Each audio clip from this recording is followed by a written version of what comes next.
Good morning students, myself Sachin Rana, PhD Mathematics and this video is brought to you by MD Engineering Secondary School Kulayat। तो आज हम 12th class में जो chapter है हमारा relation and function, उसमें जो प्रीवियस 2 वीडियोस में हमने पढ़ा था रिलेशन के बारे में, अब हम उनको थोड़ा सा आगे पढ़ेंगे। तो मैं सबसे पहले तो सजेस्ट करूंगा आपको कि जो प्रीवियस 2 वीडियोस हैं वो जरूर देख लें। उसमें हमने रिलेशन के बारे में थोड़ा सा बेसिक बताया था कि रिलेशन होता क्या है, मैक्सिमम कितने रिलेशन बन सकते हैं, ठीक है। तो ये फॉर्मूलेज हमने बताए थे। फिर हमने टाइप्स ऑफ रिलेशन स्टार्ट कर दिया था and now we have covered 3 types. 3 type के रिलेशन हम पढ़ चुके थे। पहला था आपका आइडेंटिटी रिलेशन, ठीक है। दूसरा था एम्प्टी रिलेशन और तीसरा था, बताइए क्या था? Yes, universal relation. तो मैं एक बार लिख लेता हूं जो हमने कवर कर लिया है रिलेशन। सबसे पहले आइडेंटिटी, उसके बाद हमने किया एम्प्टी, और फिर हमने थर्ड रिलेशन किया है यूनिवर्सल, ठीक है। तो ये 3 रिलेशन हम कवर कर चुके हैं।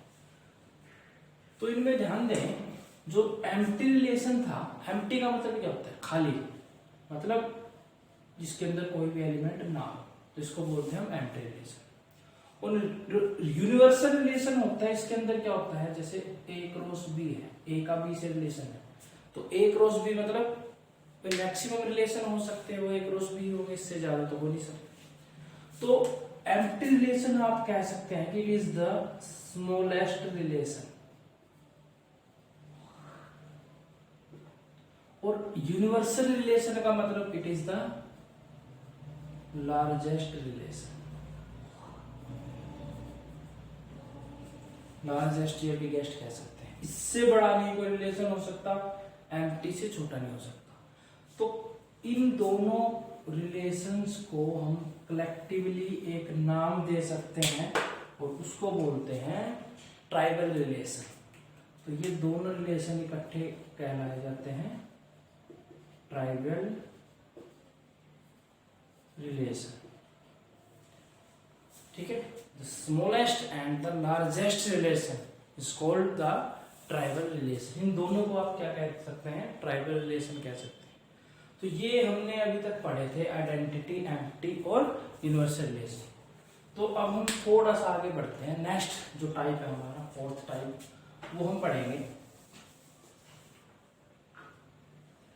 तो फोर्थ टाइप है जो, उसकी बात कर लेते हैं। फोर्थ है इनवर्स रिलेशन।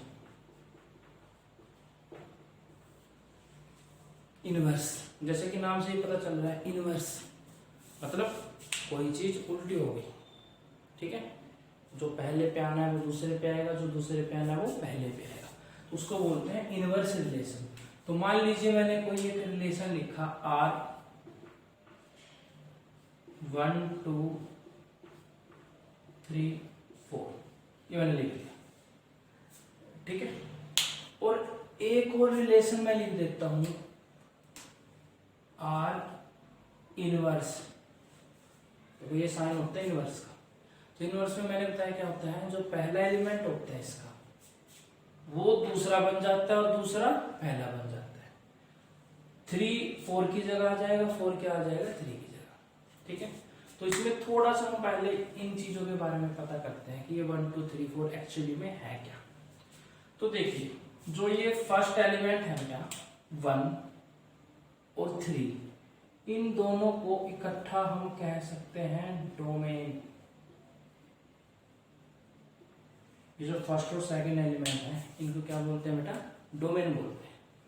और जो ये सेकंड और थर्ड एलिमेंट है इन्हें बोलते हैं रेंज।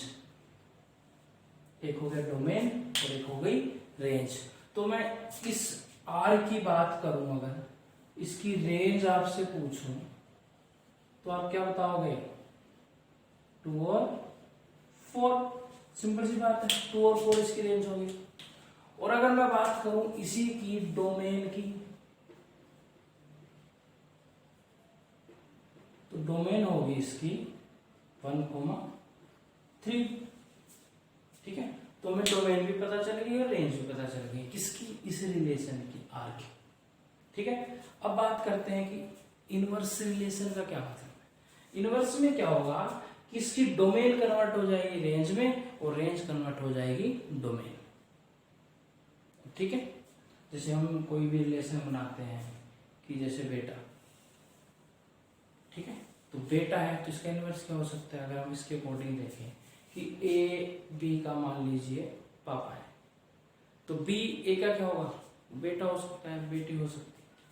ए फादर है, अगर ए का रिलेशन बी से क्या है, ए फादर है बी का, तो बी क्या होगा, या तो उसका वो बेटा हो सकता है, ठीक है, या फिर बेटी हो सकती है, तो इनवर्स रिलेशन होगी। तो ऐसे ही 1 का 2 से जो रिलेशन है, ठीक है, फिर हम उल्टा कर देंगे, फिर 2 का किससे करेंगे, 1 से करेंगे। तो इनवर्स रिलेशन में हम क्या करेंगे, जो ये आर इनवर्स, देखो रिप्रेजेंटेशन ध्यान रखें बेटा, ऊपर -1 लगा देते हैं। तो इसमें हमें क्या करना है, बस इसको रिवर्स कर दीजिए, 2,1 एंड 4,3, ये बन गया जी इनवर्स रिलेशन। अब इसको थोड़ा ध्यान से देखिए, इसमें जो 2 और 4 है, इसकी मैं बात करूं अगर 2 और 4, ये यहां पर डोमेन है, 2 और 4 क्या है, डोमेन। तो मैं यहां लिख सकता हूं कि इसकी जो डोमेन है वो डोमेन होंगी 2 और 4। ठीक, अब बात करते हैं इसकी रेंज की। तो इसकी जो रेंज होगी वो देखिए, रेंज क्या होता है, जो सेकंड एलिमेंट होते हैं। तो यहाँ पर एक 1 हो गया और एक क्या हो गया 3, तो ये क्या होगा इसकी रेंज। तो अगर मैं इसकी रेंज की बात करूं तो रेंज हो जाएगी इसकी 1 और 3। ठीक है, तो अब आप समझ गए होंगे मैं आपको क्या कहना चाह रहा हूं कि डोमेन क्या बन गई, रेंज 1 3 1 3, और जो रेंज थी इसकी वो क्या बन गई, डोमेन। ठीक है, तो यही इसकी डेफिनेशन बनती है। आप लिख सकते हैं डेफिनेशन कि inverse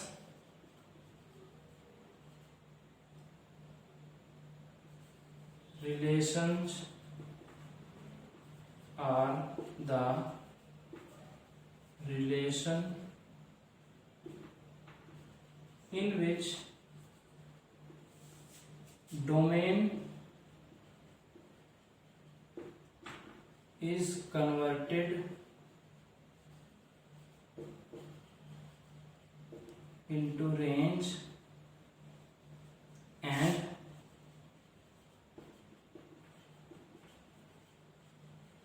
vice versa. Vice versa मतलब जो मैंने स्टेटमेंट पहले बोली है उसका रिवर्स, कि डोमेन कन्वर्ट हो जाते हैं रेंज में और रेंज कन्वर्ट हो जाती है डोमेन में। ठीक है, तो ये तो था जी इनवर्स रिलेशन के बारे में। 4 रिलेशन हम पढ़ चुके हैं। ठीक है, तो अब हम स्टार्ट करते हैं next relation. So first pause the video and note it down.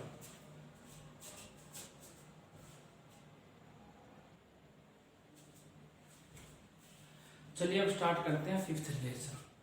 अब जो मैं रिलेशन आपको बताना चाह रहा हूँ वो रिलेशन है जो आपके 12th क्लास में होंगे।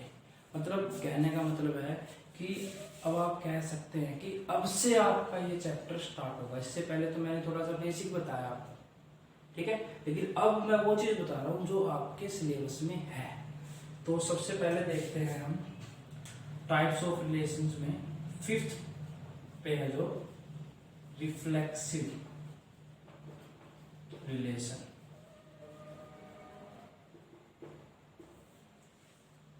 ठीक है, अब बात करते हैं रिफ्लेक्सिव रिलेशन। रिफ्लेक्सिव का मतलब क्या होता है? तो रिफ्लेक्सिव का मतलब होता है बेटा किसी भी एलिमेंट का खुद से रिलेशन और किसी और से भी हो सकता है। ठीक है, ध्यान से सुनिए मैंने क्या कहा। किसी भी एलिमेंट का खुद से रिलेशन और वो किसी और से भी हो सकता है। तो अब आप ये देखिए कि ये स्टेटमेंट कुछ आपको जाने पहचाने लग रही होगी। हाँ बिल्कुल सही जा रहे हैं। ये जो हमने आइडेंटिटी रिलेशन पढ़ा था कुछ कुछ वैसा ही है। अब इसमें डिफरेंस क्या है वो हम अभी आपको बताएंगे। तो सबसे पहले हम देखते हैं कि मान लीजिए let A be any set और ए इज इक्वल टू 1 2 3। मैंने एक सेट ले लिया ए, जिसको मैंने लिख दिया 1 2 3। ठीक है। अब अगर मैं एक रिलेशन बनाऊं आर और उसके अंदर लिख दूं 1 1 2 2, बस मैंने लिख दिया 1 1 लिख दिया, 2 2 लिख दिया, बस। ठीक है। और मैं आपसे पूछूं कि ये आइडेंटिटी है या नहीं, साथ में हम यहाँ पर एक चीज और डिस्कस करेंगे, आइडेंटिटी रिलेशन। थोड़ा सा कंपैरिजन करना जरूरी है आइडेंटिटी का और रिफ्लेक्सिव का, क्योंकि दोनों कुछ हद तक सेम होते हैं।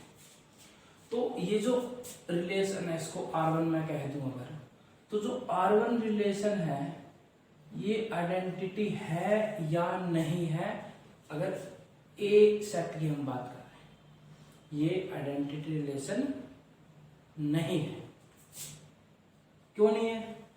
क्योंकि 3,3 वेर इज 3,3 3,3 तो है ही नहीं इसमें। ठीक है। तो आइडेंटिटी आपको समझ में आ गया होगा कि जब हर एक एलिमेंट रिलेटेड हो खुद से, ओनली सिर्फ खुद से और किसी से नहीं। ठीक है। अब बात करते हैं कि ये रिलेशन रिफ्लेक्सिव है या नहीं। ये रिलेशन रिफ्लेक्सिव है या नहीं, तो हम इसको बोलेंगे कि ये रिफ्लेक्सिव रिलेशन नहीं है। क्यों? क्योंकि इसमें भी 3,3 नहीं है, 3,3 नहीं है। तो पहली कंडीशन में हमें पता चल गया ना तो ये रिफ्लेक्सिव है ना ही ये आइडेंटिटी है। ठीक है। अब थोड़ा और आगे बढ़ते हैं, कंपैरिजन तभी होगा। मैं एक और रिलेशन ले लेता हूं R2 और मैंने लिख दिया 1 1 2 2 3 3, ये रिलेशन लिख दिया। ठीक है। अब हमें ये पता करना है कि ये रिफ्लेक्सिव है या R2 आइडेंटिटी है नहीं, हमें बताना है। तो देखिए रिफ्लेक्सिव में, चलो पहले आइडेंटिटी देख लेते हैं एक्चुअली, क्योंकि आइडेंटिटी आप पढ़ चुके हो। आइडेंटिटी रिलेशन है ये, बिल्कुल है, क्योंकि 1 1 भी है, ये एक्चुअली 2 2 आएगा यहाँ पर, 2 2 भी है और 3 3 भी है। तो हम कह सकते हैं कि दिस इज आइडेंटिटी रिलेशन। 1 1 है, 2 2 है, 3 3 है, ये आइडेंटिटी है। अब बात करते हैं क्या ये रिफ्लेक्सिव है। अभी देखिए मैंने रिफ्लेक्सिव के बारे में आपको डेफिनेशन नहीं बताया, मैंने सिर्फ आपको ये बोला है कि जब हर एक एलिमेंट खुद से रिलेटेड हो, बाकियों से भी हो सकता है। ठीक है। तो देखिए हर एक एलिमेंट खुद से तो है रिलेटेड, तो हम कहेंगे कि ये रिफ्लेक्सिव भी है। ठीक है। अब तो कंडीशन ऐसी हो गई जी, पहले पे दोनों ही नहीं थे, दूसरी पे दोनों ही है, तो कंपैरिजन कहाँ आया, वो अब थर्ड में आएगा। R3 देखिए मैंने लिख दिया 1 1 2 2 3 3 1 2 1 1 2 2 3 3 1 2। अब देखिए क्या ये रिलेशन R3 जो हमने लिखा है, अब बताइए क्या ये आइडेंटिटी है, क्या ये रिफ्लेक्सिव है। देखिए आइडेंटिटी में तो आप बोलोगे कि ये आइडेंटिटी नहीं है। क्यों नहीं है बताइए, क्यों नहीं है? क्योंकि आइडेंटिटी का मतलब होता है, आप जो फर्स्ट वीडियो थी उसको आप देख सकते हैं अगर आपको कोई प्रॉब्लम हो तो। आइडेंटिटी का मतलब होता है हर एक एलिमेंट खुद से रिलेटेड होना चाहिए ओनली, बस, बाकी कुछ नहीं होना चाहिए। ये कहां से आ गया 1, 2, यहाँ तक तो ठीक था, 1 का 2 से, ये तो आइडेंटिकल हो ही नहीं सकता, 1 का 2 से थोड़ी होगा, तो हम बोलेंगे आइडेंटिटी नहीं है। लेकिन दिस इज रिफ्लेक्सिव है। तो रिफ्लेक्सिव की कंडीशन आप समझ गए होंगे कि हर एक एलिमेंट का खुद से रिलेशन तो जरूरी है, दूसरा भी हो सकता है। तो आप डेफिनेशन लिख सकते हैं कि द रिलेशन in which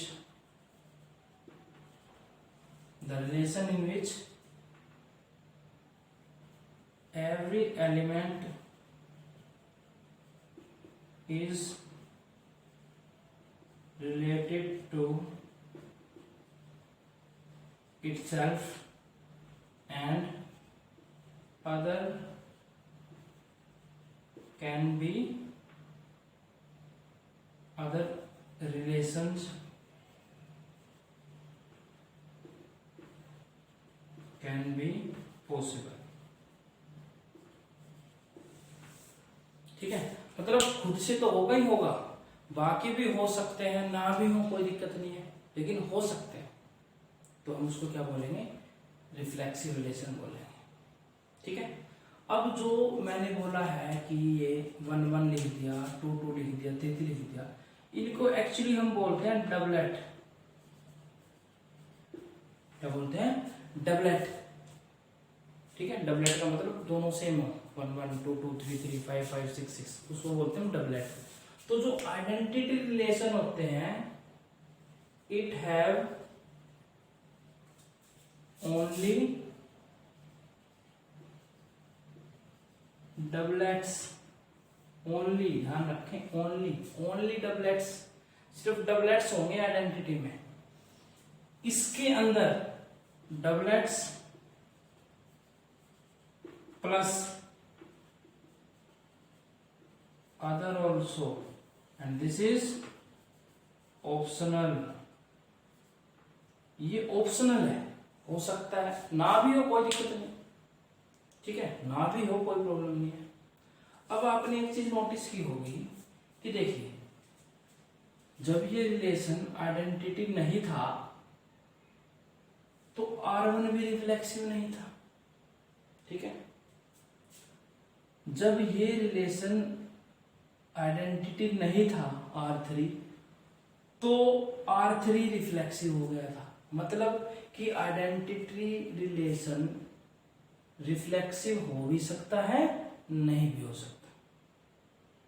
समझो क्या कहना चाह रहा हूं भाई, कोई रिलेशन अगर आइडेंटिटी है तो जरूरी नहीं है कि वो रिफ्लेक्सिव हो, क्योंकि एक बार हमने देखा कि अगर कोई रिलेशन आइडेंटिटी रिलेशन नहीं है तो जरूरी नहीं है कि वो रिफ्लेक्सिव हो। देखिए, पहले में नहीं था लेकिन रिफ्लेक्सिव भी नहीं था, दूसरे में आइडेंटिटी नहीं था लेकिन रिफ्लेक्सिव आ गया। ठीक है, लेकिन R2 देखो, आइडेंटिटी है और क्या है, रिफ्लेक्सिव भी है। इसका मतलब every identity relation is reflexive. तो आप लिख सकते हैं कि every identity relation is reflexive